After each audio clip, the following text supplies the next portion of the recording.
Hey, Nichelle here, and I decided that with my fourth pregnancy, I am going to do my best since I am busy with three other children and homeschooling and being a chiropractor and online course creator and all these things and being tired in pregnancy that I would like to document a little bit of my own journey, which I am now out of the first trimester and I have more energy. That I'm hoping that I can do this more consistently. So this is a little bit of a vlog slash I'm on Instagram live right now where I'll post it as well underneath my page.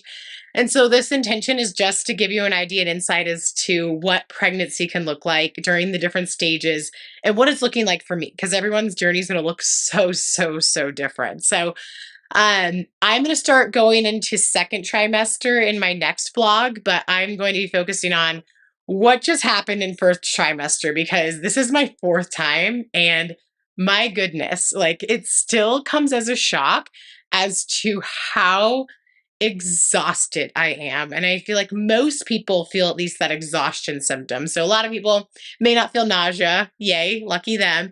They may not feel some of the other symptoms that I'm going to go through. But most people do feel that just extreme fatigue, just like what? I just got hit by a bus. I'm so tired. So let's start off with first trimester in that the first 2 weeks of, in quotes, pregnancy, you're not actually pregnant, right? That is your first part of your cycle before ovulation when you get pregnant, but it counts on and tacks onto your overall time, if you will. So first trimester, some people find out right away because they're tracking and they just have this beautiful body intuition of, I'm pretty sure I just got pregnant on the ovulation cycle, or they know exactly when they ovulate. They know exactly what side they ovulate on. And they'll just know they're pregnant. And then some wait for their period to come because they've been trying, then period doesn't come when it should, and then they wait a few more days, and then they check with a pregnancy test.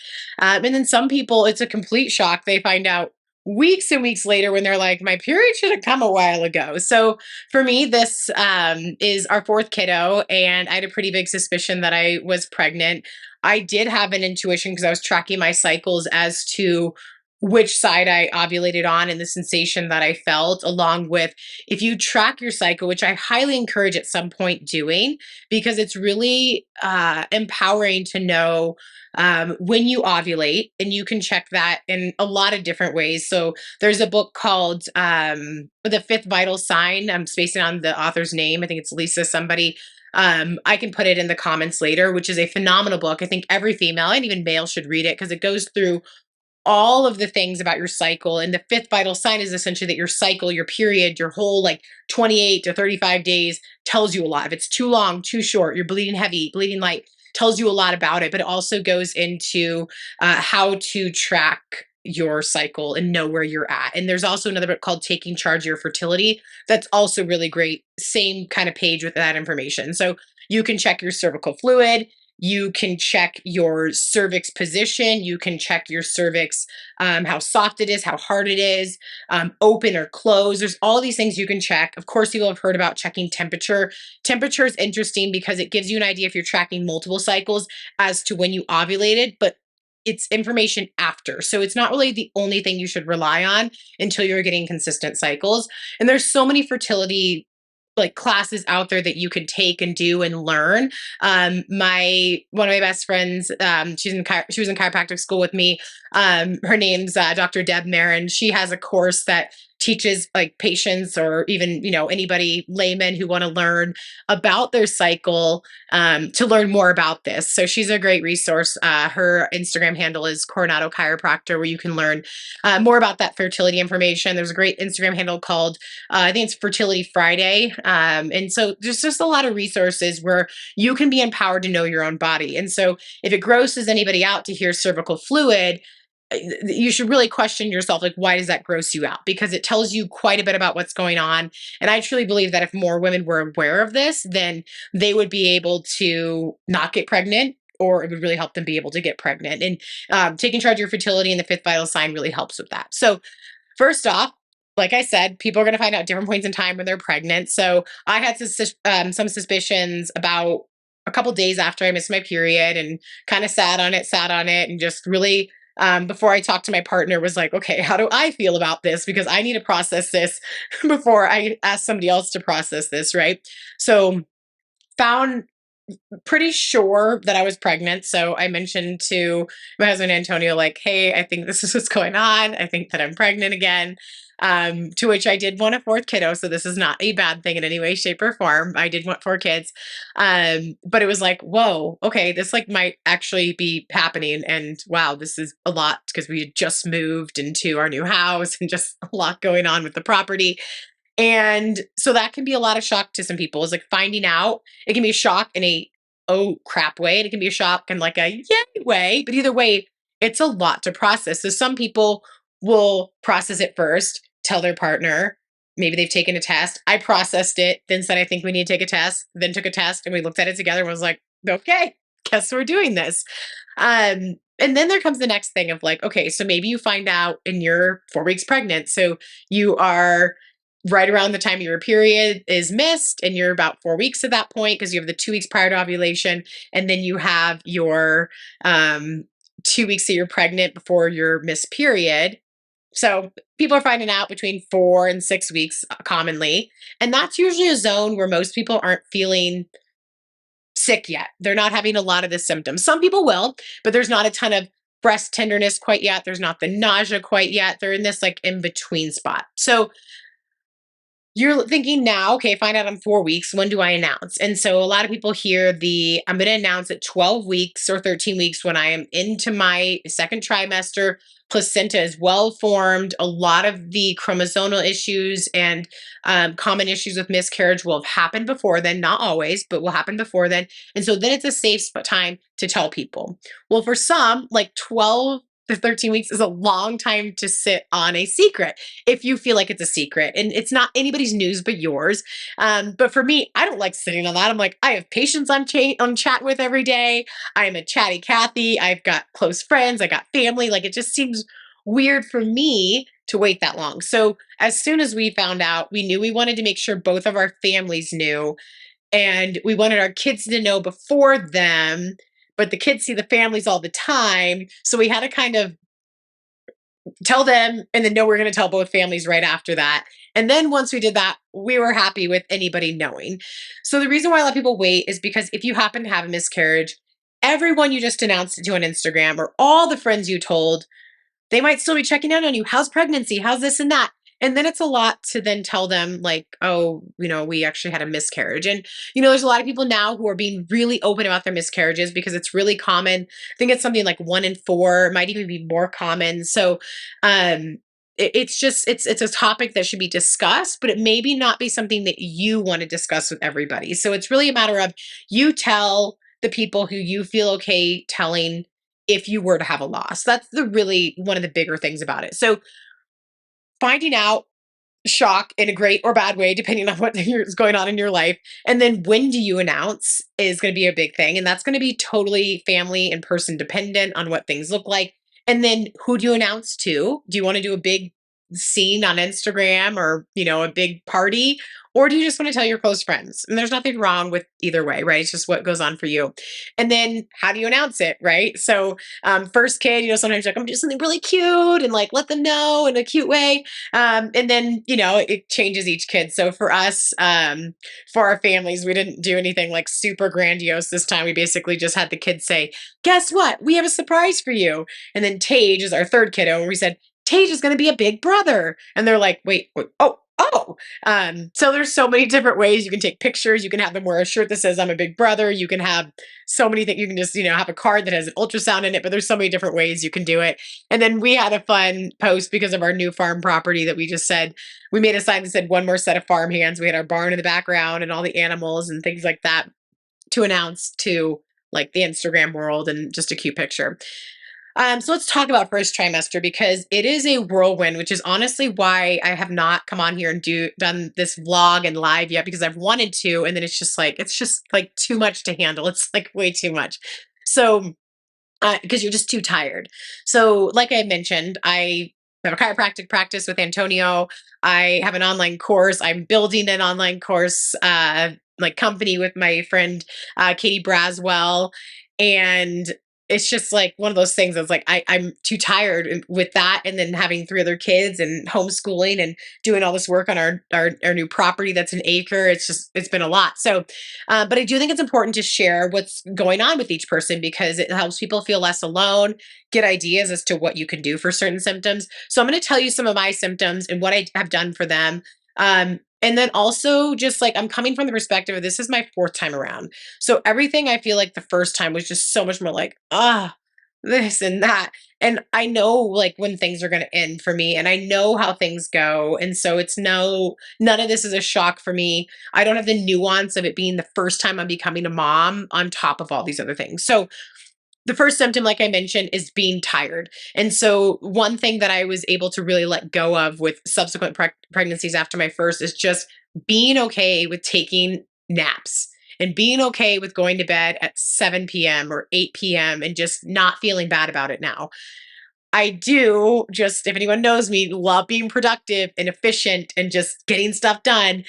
And that is the part that I've had to like dig deep and be like, it is okay. It's okay.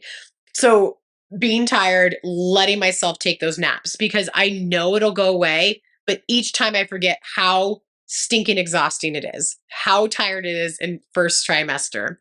Another big symptom is starting to have breasts that are like getting fuller again. So I was breastfeeding the whole time. So my 2.5-year-old is still breastfeeding. Symptoms have been fine until actually the past 2 weeks, which is the start of my second trimester, which is showing me there's a hormone shift. And then it's been a little uncomfortable, but he's still getting milk. I'm still nursing him because he wants it morning and night, sometimes around nap time. I'm happy to answer any tandem nursing questions, pregnancy nursing questions, because there's a lot that comes along. And I've now nursed through, this will be my third pregnancy I've nursed through. So I'm happy to share that. I've had a 2-year-old on one breast and a newborn on the other. I don't know what it'll look like this time. Each journey is different, but I've basically breastfed for 7 years. So it's interesting because breast size goes down over the course of time. Breasts start kind of sagging a little bit. They're no longer full. And then suddenly they're like full and lifted again, which is interesting to see again. And then they're starting to be tender as well. So that's a symptom. Nausea and vomiting. So luckily this time I've only thrown up a couple times and it does actually end up making me feel a little bit better, but it sucks. Like no one wants to have to throw up. And the nausea is just a bummer because it's just like you want to enjoy food. No food sounds good. Like you need to eat something. And this time I had like some really bad like stomach cramping, where I was like, I want to eat, but it hurts and it's like cramping. And it was not just nausea. So that was really uncomfortable. But different this time is that I had nausea from about 6, 7 weeks until 11 weeks with only intermittent days of nausea. And I can't figure out why, because the other three pregnancies, I was sick until about 18 weeks, um, throwing up a lot. And I do have a suspicion that because I've gone a different route this time with my supplementation for pregnancy, I've actually chosen not to do a prenatal, which sometimes I'll still recommend for patients because that's easier for them. But I've gone more of like the whole foods route and done like beef liver, cod liver oil, and ionic magnesium, really focused on making sure I'm eating eggs every day, really tuning into those types of foods. I think might have been what's helped my nausea. I also have been really conscious of making sure I'm eating consistent meals to keep my glucose balanced and making sure I'm eating a good amount of protein. So I think that even though I knew some of this stuff before, I did some slightly different ways of doing it. And that's the only thing I can figure that is making that different for me. Or it's just a different baby and it likes me more. I don't know. One thing that's frustrating that I've found is that like food is all over the place. So I eat really healthy in my everyday life, and I'm eating things like salads for lunch and definitely eggs every morning and like amazing veggies at night. And it's like, do not give me a salad during first trimester. I probably don't want very many veggies. I'm going to try to eat them, but like, ugh, like they're not going to digest and be great. I want carbs and I want like I don't want to say shitty food because I don't like to call food bad or good, but like I wanted French fries this time. And in the past, I've wanted like sub sandwiches or pizza. And I'm not saying those things are bad, but it's like all I want type thing. And it's the only thing that'll get my stomach to settle. Like, why would like fast food French fries be the only thing that makes my stomach not feel nauseous, but like a beautiful meal would not? It's just, it blows my mind every single time. So for me, I have to let go of that and be like, it is fine. First trimester, I'm not trying to be a hero here. This is just when I need to accept that I ate really well prior to pregnancy. I'm still able to take the way that I've chosen to, in quotes, like supplement, and make sure I have all those beautiful like foods added in, and just be okay that I can't get all the veggies I want or exact levels of protein and carbs, and just eat, right? And just trying to be not nauseous essentially. So it would be like one day it'd be like chicken noodle soup is all that seems like it can settle. And so then like Antonio makes a bunch of chicken noodle soup, and then it's kind of like, I don't really want that anymore. And the next day I can't even think right now, but like, some other type of soup, or I want some other type of food. And it's like, oh, I want this as a snack. And the next day, a different type of snack. And it's like, just food is all over what sounds good. And so just leaning into that. So I lean into just whatever feels good. So for nausea, I'd suggest try to keep your blood sugar as balanced as you can, making sure you're getting protein, even if it means like maybe you just grab a spoonful of like peanut butter or almond butter, or maybe you don't need a ton of dairy normally, but adding in like a raw cheese might be helpful. And try not to have naked carbs. So if you're like, I have to have crackers, okay, add the crackers, but see if your body's okay with adding cheese to them or some other protein, or if you can do avocado, like does that work for you? And just playing with different ideas. One symptom that really has bothered me during this pregnancy has been constipation. Got really bad. Actually, I feel like the worst it's been. And I was doing so many different suggestions with teas that people had. Of course, the magnesium, increasing my water. I knew I just was gonna have a hard time with increasing the veggies, so that was challenging. And one day it had been like 4 days, which is like not good. Like I was close to doing an enema. Um, I hadn't gone to the bathroom. I just could feel it. Like I just had so much in my like intestines. My mom even said like, "Oh, I can see the baby bump now." I was like, "No, it's not even the baby bump yet. It's straight up like bloat in that I haven't gone to the bathroom. It's like you're supposed to poop every day, you know?" And I do, and I just couldn't this time. So I actually been starting to have some sacral stuff going on. I kept forgetting to have Antonio adjust me, and finally I was like, "Okay, can you adjust me this morning?" Kid you not, after 4 days and trying all the magnesium and upping it, all the things, he adjusted my sacrum and then upper cervical as well, which are two areas that make babies poop a lot, when I'm working on them. And I went to the bathroom like 2 minutes later and it was great. And then that day, like four other times. So chiropractic truly affects the nervous system. It can get bowels moving for sure. I can really attest to that. A lot of my babies can attest to that as well. And then one other suggestion that I actually got from a doula that used to be in my area, Alyssa McGaith. Her Instagram handle I think is at St. Augustine doula, I think is what it is. But she suggested a couple different teas to me. And then she also suggested eat raisins throughout the day. So I've been eating raisins throughout the day because we had them anyways. And I actually think that with chiropractic has been really helpful for my body because I haven't increased my magnesium, but it could also be a hormonal shift because now I'm in second trimester. So that is a suggestion that I would have never thought of before because you hear like prune juice and things like that. But I've just been chewing, not a ton, but a little raisins throughout the day. And that seems to be helpful. And it's like a lot of times I'm like, why do I want like gummy bears during pregnancy? I want something sugary and gummy bears, but the raisins have like made me not feel the need for that. Let's see. Other symptoms. So pregnancy rhinitis, which is where you can just get super like just congested. There's more mucus and fluids during pregnancy, and a lot of congestion, inflammation can happen from that. So there's really only if it's not allergies, which I also have allergies into the mix of this, which quercetin has helped me a lot with allergies. And then I have a homeopathic remedy that I've used as well that has been helpful, but hasn't seemed to be able to hit the allergies that are out here in Colorado right now.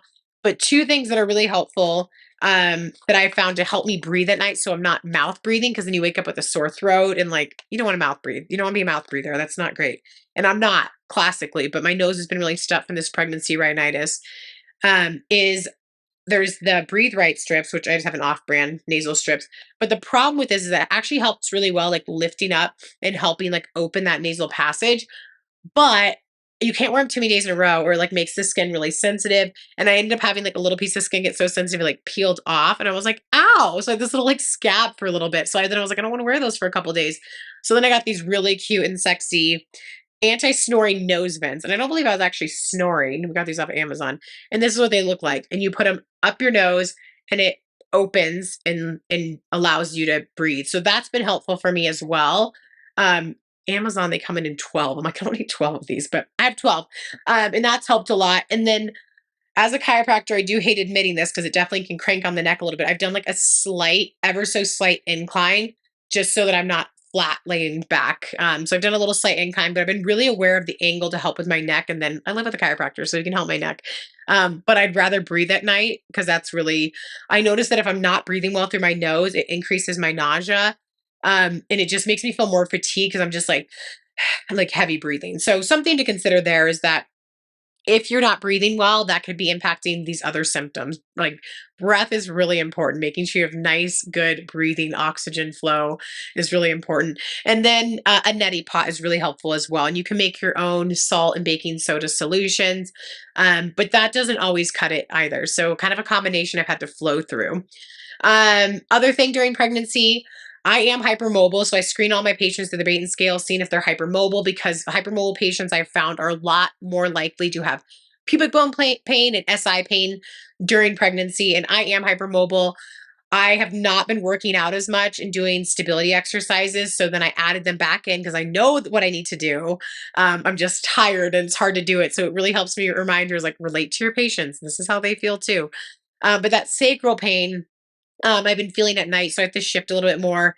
And I've already had to add in a sleeping pillow, add in my stability exercises. So things like glute bridges, squats, possibly clamshells, lateral walks. And when I add those in and just strengthen my glute muscles and hip stability muscles, that really helps with the sacral issues a lot. And I haven't had them during the day, but the fact that they've been sneaking in at night has let me know, like, okay, really time to do these things. So I love people to come in and see me to do the chiropractic and rehab work before they're in pain, so that we can get ahead of things so that they're not in pain during pregnancy. And at the start of anything, come in so that we can help you. Um, then there's also, so actually, I want to touch note on that is that like I have fitness as part of my life, it's part of my identity. But as I mentioned, one of my first symptoms, a lot of people feels tired.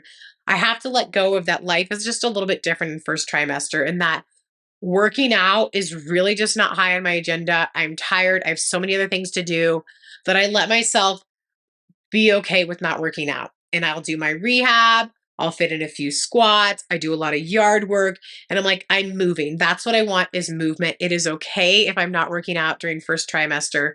I really was fitting in walks, again, yard work. So I encourage patients, can you fit in a few strength things just to help stability? So maybe just a few glute bridges, a few squats. Can you go on some short walks just to get outside and get a little bit of movement? But in terms of going to Orange Theory or CrossFit or HIIT training or going on runs, if you don't feel like it, lean into that and be okay with it. You will get back into it. And I already feel myself getting back into it now that like I'm getting my energy back and I'm feeling better. I'm not nauseous. But when you're nauseous, you're not going to go for a run or lift weights. Like it doesn't feel good. And there are studies that say that exercise can reduce nausea. It never did for me. So fourth pregnancy, I'm like, I'm just leaning into I'm not working out right now and that is okay.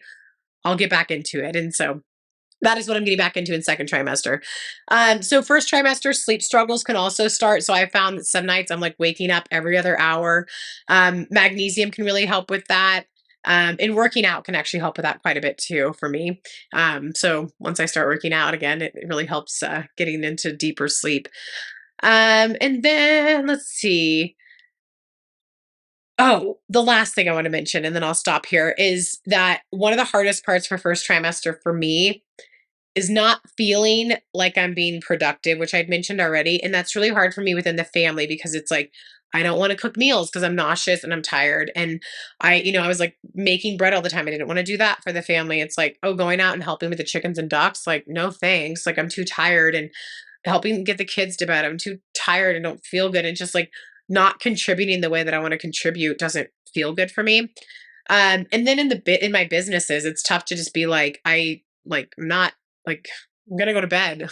I'm like, I have emails to send out. I have notes to do. I have all these things to do to get going on another online course that I'm doing. It's like, just can't.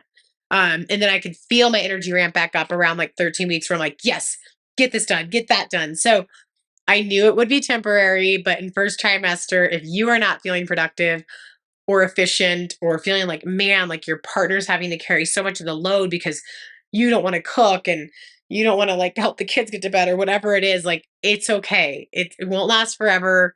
your fatigue and exhaustion is real, your nausea is real, and like no one expects you to be a superhero at this point in time. And so that's also me speaking to myself, like, it's okay. And I will say it did take at least a full pregnancy, maybe two, for me to be okay with that. So this is my journey. I added in just extra stuff to it, but those are some of the main symptoms that I've had. Bloating's another one. So a lot of us will feel like super flat stomach in the morning. At night, you're like, "Am I 8 months pregnant? What's going on?" So bloat's really normal. It can be uncomfortable. I spent a lot of time because of the constipation and bloat in first trimester, already starting to add belly oil. So I really like Wish Gardens belly oil. I have this in the office. And so I just rub this on at night. I rub into my muscles. I note where my uterus is. So, by 10, 12 weeks, it's reached past the pubic bone. So then I start feeling for it. It's a little hard. And then I kind of watch and observe and feel it grow up and just feel that, like, I'm like, this feels hard. Oh, that's like my uterus, and feel those shifts and changes in my belly. And it's a really great way to connect before the baby's moving.